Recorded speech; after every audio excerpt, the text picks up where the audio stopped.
Wyoming Territory. 1883, the snow came early that year, and by the time August Granger stumbled out of the pine woods, half dead and bleeding, the sun was already vanishing behind the Tetons. He barely made it to the porch of the cabin before his knees gave out. His right side was soaked with blood, his ribs screaming from the bullet lodged deep beneath. He had not seen another soul for 3 days, not after the ambush near Jackson Hole where everything went sideways. He thought he was hallucinating when the door opened. The woman who stepped out was holding a rifle leveled at his head, her eyes sharp and steady. But it was not the gun that made him freeze. It was her face. He had seen it before on a wanted poster nailed to the wall of a saloon in Cheyenne 6 months back. The drawing had been rough, but the eyes had been right. Wide and dark, with a look that warned a man not to underestimate her. "Put your hands where I can see them," she said, her voice low, calm. August's hands lifted a few inches before he slumped forward. "I am not here to rob you," he muttered. "Just need a place to bleed." The world tilted sideways, and then everything went black. When he woke, it was dark outside, and he was inside the cabin. Firelight flickered along rough-hewn beams. He smelled wood smoke and lye soap. His shirt was gone, bandages wrapped around his ribs. The pain was still there, but dulled. A woman sat in a chair across the room. Same one, same eyes. "You are lucky I did not shoot you," she said. "I might have preferred it," he rasped. She stood and poured water from a kettle into a tin cup. She brought it to him, her fingers brushing his as he took it. Her hands were small but strong. "I took the bullet out. You will live," she said, "but you will not go anywhere for a while." August drank, then set the cup down. "You got a name?" She hesitated. "Willa," she said finally. "Willa Jameson." He already knew it. He had remembered the poster the second he saw her. Accused of aiding a train robbery. Not the robbers themselves, just helping them vanish into the trees. No one ever found them. Just her name and a reward. He stared at her now. She looked nothing like a criminal. Her hair was tied back, her dress plain, her sleeves rolled to the elbows. She moved like someone who had done everything herself for a long time. "You live here alone?" he asked, her jaw tensed. "With my daughter. She is asleep." August blinked. "A child." Willa must have seen the question forming. "Her name is Hope. She is 6, he nodded. "Where did you come from?" she asked. "South," he said. "A job went wrong. Men I rode with turned out to be liars. You were shot. They wanted me dead." She studied him. "You are not law." "No." "Then why did you freeze when you saw me?" August held her gaze. "Because I have seen your face before, on a wall in Cheyenne." Willa's breath caught. She stepped back, her fingers curling. "I never hurt anyone," she said. "I did not know what they were planning. They came through needing food and horses. I gave them both. That was all." August believed her. He could see it in her eyes. The kind of guilt that came from being in the wrong place, not from doing something wrong. "I am not here to turn you in," he said. "Even if I wanted to, I cannot ride anywhere." She stood still for a long moment, then nodded once. "You can rest here, but when you are strong enough, you go." He did not argue. The days passed slow. August stayed in the small back room, where the light came through a single window and the wind rattled the shutters. Willa brought him food, simple things. Beans, bread, stew, and changed his bandages without speaking much. Hope appeared on the 3rd day. A small girl with dark curls and big eyes, holding a wooden horse in one hand and looking at him like he was a bear in a cage. "Are you going to die?" she asked bluntly. "No," August said. "Not yet." She nodded, satisfied. "Mama says you got shot. That is why you look like that." "Pretty much." She climbed up onto the chair beside his bed. "What is your name?" "August." She tilted her head. "That is a month," he smiled. "It is also a name." She stayed there, swinging her legs until Willa came in and carried her off without a word. Willa spoke more after that. Not much, but enough. August learned that her husband died 4 years ago, caught under a horse trying to break ice at the creek. He had been a good man, she said. Honest, steady. He never wanted to live out here, she said once. But it was the only land we could afford after the war. August watched her as she worked. She moved like someone who no longer expected help, like someone who had stopped waiting for anyone to show up. He could not stop looking at her. One night, while Hope slept in the loft, they sat by the fire, both quiet. August's side still ached, but he could move now, could sit up straight. "You could have turned me in," he said, "told someone who I was, maybe got some of that reward money." "I did not want blood money," she said simply. He nodded, then he said, "You could have left too after what happened." "I did not want to run," she said. "I have done enough of that." She looked at him then, and it was the first time she really saw him, not just the blood and the pain, but the man beneath it. "You did not ask what I did before this," he said. She raised an eyebrow. "Would you have told me the truth?" "No." That made her smile just a little. The snow deepened outside. August helped where he could, cutting wood, fixing the barn door, teaching Hope how to ride bareback in the yard. He moved slower than before, but he was healing. One evening, Willa found him on the porch, watching the sun go down. She stepped close, arms folded. "You said you were not here to rob me. What are you here for then?" He looked at her. "I do not know yet. But I think I was meant to find this place." She hesitated, then reached out and laid her hand on his. He turned his palm upward, laced his fingers through hers. Neither of them said anything. But for the first time in a long time, the silence felt good, like something starting to grow. And August knew, deep in his bones, that he was not leaving this place. Not anymore. The wind shifted in late October, carrying down from the ridges with a bite that whispered of harder days to come. The trees had already dropped most of their leaves, and the mountains beyond the meadow wore a dusting of white that crept lower each morning. August had taken to rising early, before Willa or Hope stirred, walking slow loops around the edge of the cabin's clearing, testing the strength returning to his legs. His ribs still pulled when he took a deep breath, but the pain no longer dictated his pace. One morning, Willa stepped outside to find him stacking kindling beneath the lean-to. She paused near the doorway, her shawl gathered around her shoulders. "You keep walking that same stretch like there's something buried out there." "There is," August said, not looking up. "A piece of me I'm glad to leave behind." She came closer, her boots crunching over the frozen grass. "You planning on telling me what kind of man you were before you came limping out of those trees?" He straightened, brushing ash from his palms. "I was a man who made excuses for doing things he knew weren't right. I rode with folks who counted on me not asking questions. Did you kill for them?" "I held the horses while others did." Willa studied him for a long moment. "That's not an answer. It is the truth." She didn't press, just turned toward the barn. He followed at a distance, watching as she unlatched the door and stepped inside. Inside the dim space, the two goats stirred in their pen and the mule lifted its head. Willa moved through the straw with practiced ease, her hands steady as she checked feed and water. August leaned against a beam, the wood cool under his shoulder. "Hope's been asking if you're staying," she said without looking up. "What did you tell her?" "That it depends on what kind of man you're choosing to be now." He nodded once. "That's fair." She reached for a pitchfork and set to work mucking out the stall. August didn't speak again until she paused to wipe her brow with her sleeve.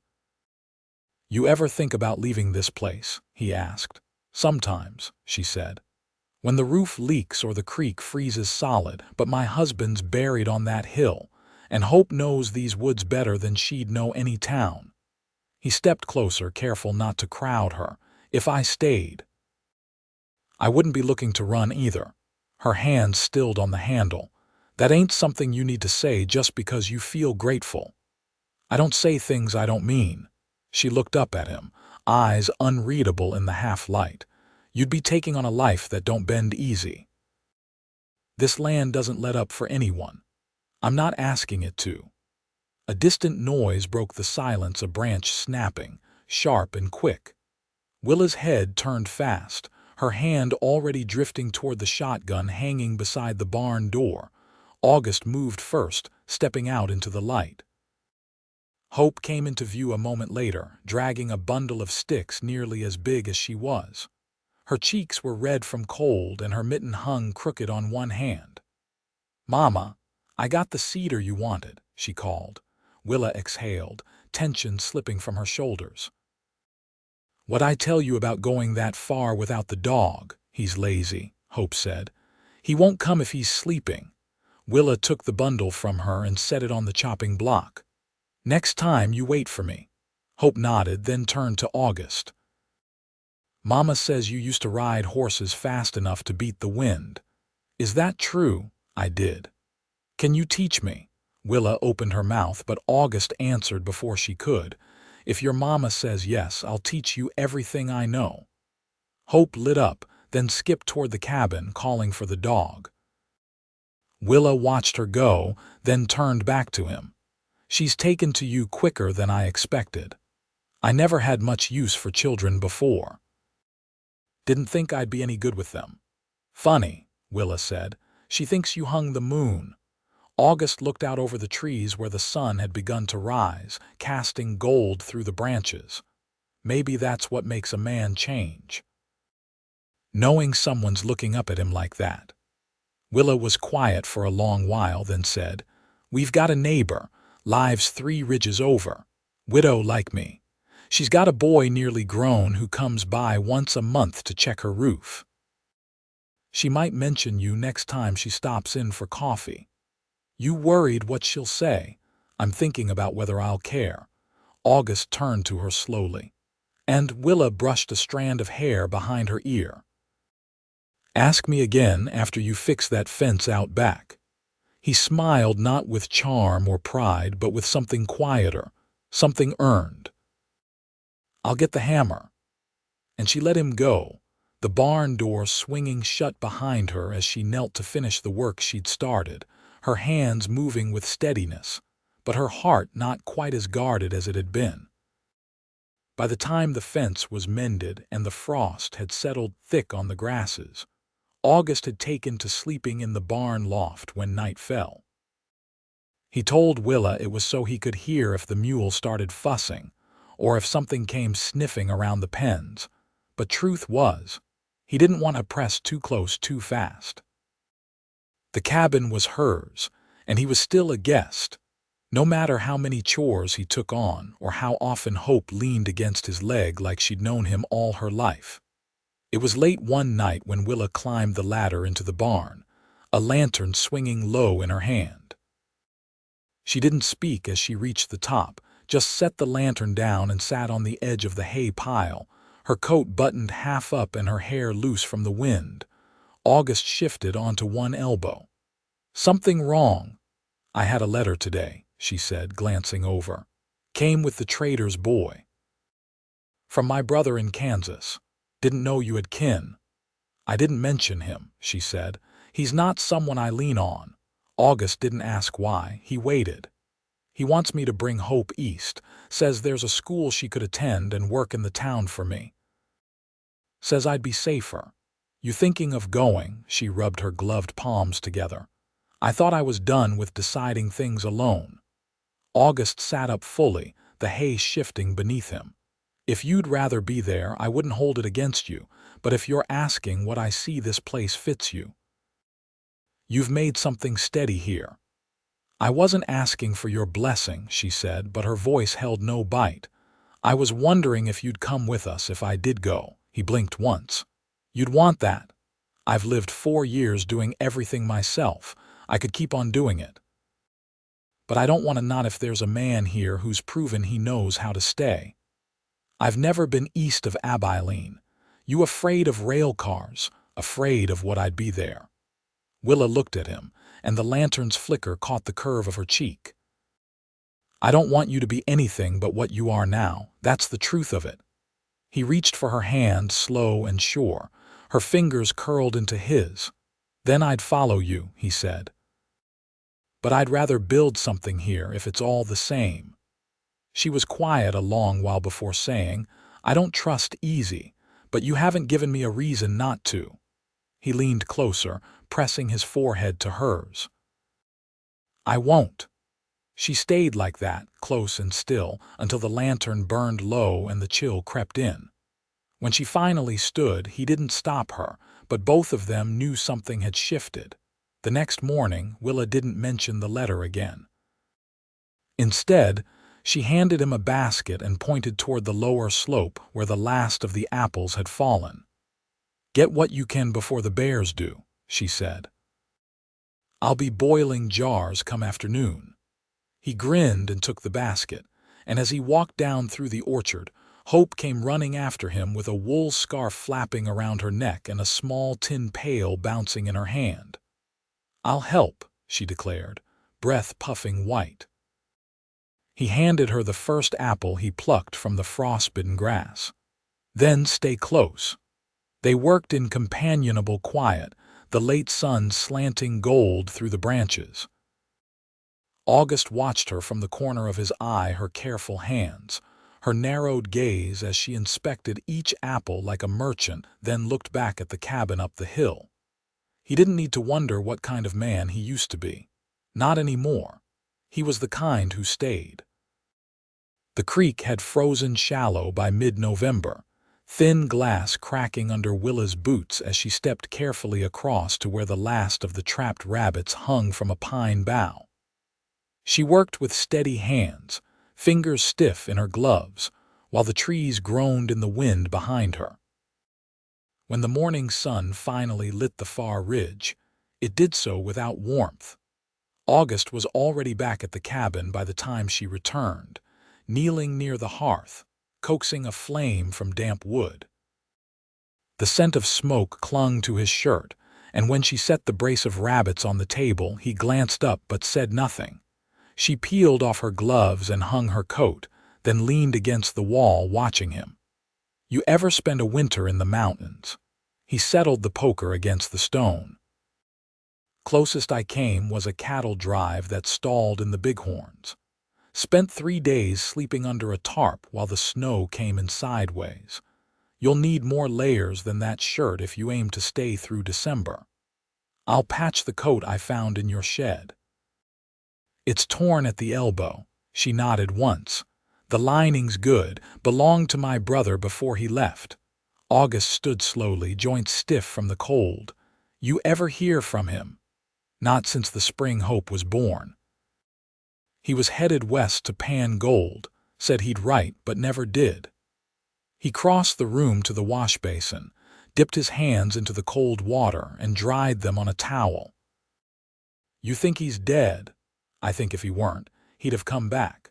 She pulled a stool near the table, began dressing the rabbits with practiced efficiency. The knife moved cleanly, her posture relaxed but precise. August watched her a moment longer before pouring coffee into 2 tin cups. He set one beside her. "You always this certain about people?" She wiped her blade, eyes never leaving the carcass. "I've learned not to expect more than I'm shown." He took a slow sip. "I want to be something you can count on." She glanced at him then, her expression unreadable. "You're still here, that's something." Outside, Hope's voice rang clear as she sang to the hens, her small boots crunching across the hard, packed snow. Willa paused her work, listening. "She's been sleeping easier," August said. "She used to wake screaming some nights," Willa replied. "After her father died. Took her months before she'd speak to anyone but me. She's tough. She had to be."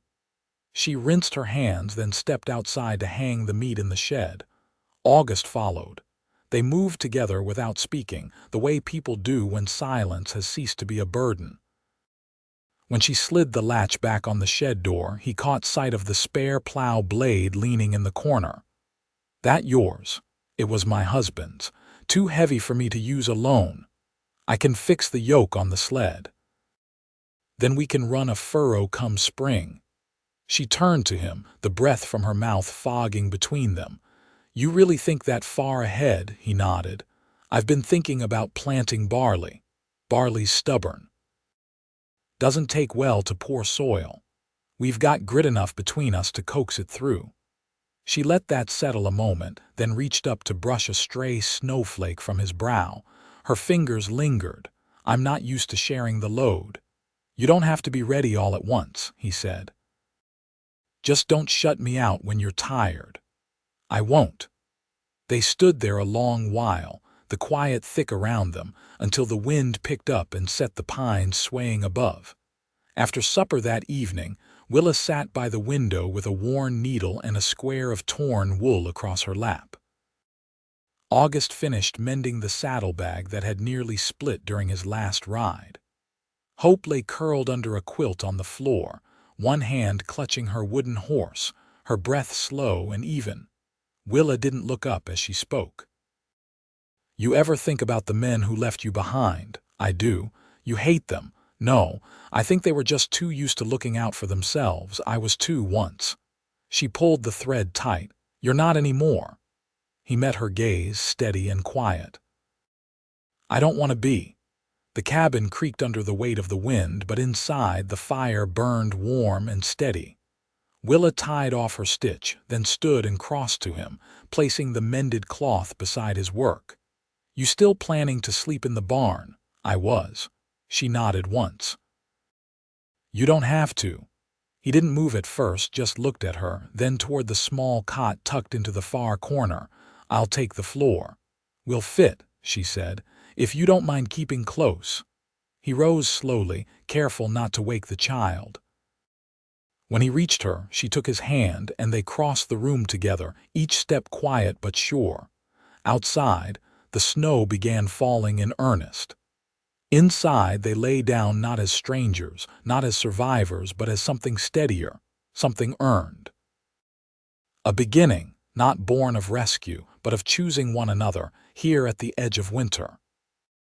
The thaw began late, but when it came all at once, sheets of snow slipping from the roof in the night, water trickling down from the ridgeline, and soft mud swallowing the boots left too close to the porch.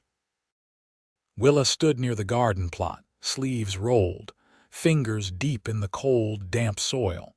Her braid was loose, a few strands caught at the nape of her neck where the warming wind had lifted them. August knelt nearby, sinking fence posts for a gate they'd salvaged from the neighbor's scrap pile. Hope played near the creek with a stick and a dog that had finally decided to earn his keep. "You think the ground's ready?" August asked. "Not yet," Willa said, "but it's listening." He tilted his head. "To what?" "To the sun, to the roots." "To what's coming?" She looked at him then, squinting against the light. "You ever planted anything before?" He pressed a stone deeper into the post hole. "Only once. A peach pit behind a boarding house in Abilene. Never came up. Maybe it needed a steadier hand. Maybe it needed a place like this." She didn't reply, just stood and brushed the dirt from her palms. Her eyes lingered on him longer than they used to, softer now, like she'd stopped bracing for him to vanish. That night, after Hope had fallen asleep with her hands wrapped around a dried cornhusk doll Willa had stitched from last year's harvest, August sat at the table, carving new handles for the plow reins. Willa poured water into the basin, steam rising in curls. Her back was to him, but her shoulders eased when she spoke. "You've taken to this place like it was waiting for you." "I feel like I've been walking toward it a long time," he said, not looking up. She dried her hands and turned. "I used to think I'd spend the rest of my days with no one beside me, that I'd raise Hope and grow old with just the land for company." He set down the carving knife. "You still want that?" She walked to him, slow, deliberate, and reached for his hand. "No. Not anymore." He rose, pulling her close, and she leaned into him without hesitation. The room was warm from the fire, but her skin was cooler where her cheek touched his neck. "I want you here," she said quietly. "Not just in the barn or at the fence line. With us. I'm yours if you'll have me. I already do." They stood there a long while, not needing to move, not needing to speak. By early summer, the garden was full and green beans climbing twine, carrots poking through the rows, barley pushing up in soft waves. Willa worked beside August every day, not because she needed him to, but because they moved better together than apart.